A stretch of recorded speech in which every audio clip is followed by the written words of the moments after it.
Oi mate, there's you. I believe it is. Wicked. You coaching football. You are a legend for doing something so stupid.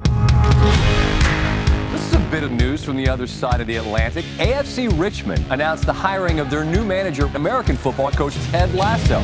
You're an American who's now in charge of a football club despite possessing very little knowledge of the game. Oh! Bill, it's such an honor to meet you, man. Hey, John, man, you in Texas now, man? Yes, sir.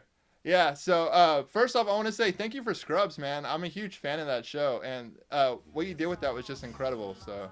Oh, I appreciate it. You're making my day, dude. I haven't thought about that show as much as I ever recently, and then Zach and Donald are doing this podcast, man, that's just been cracking me up, so I really appreciate you saying it.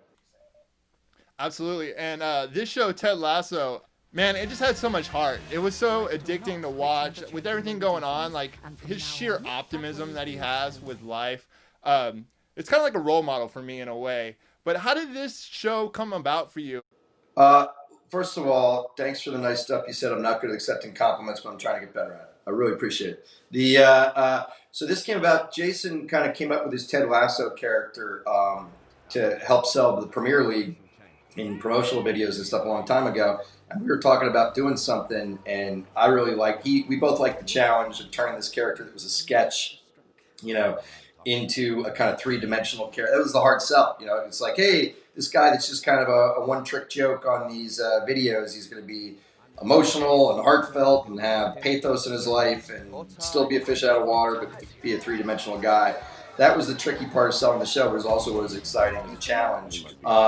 And the main thing we wanted to do, not to give you a compliment, although I will, is we started from a place of going, we also really wanted to do, in a time like now, an optimistic and hopeful show. Not that there isn't ups and downs, and not that he doesn't have a little strife in his life. Jason and I both grew up in organized sports, and I'm sure you have your background in them as well.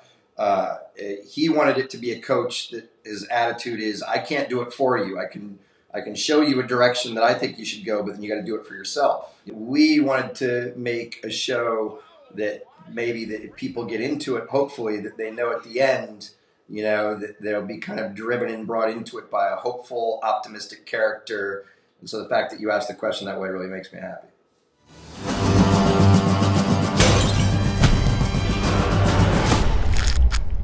I always figured that tea was just going to taste like hot brown water. And you know what? I was right. Yeah, it's horrible. No, thank you. Welcome to England.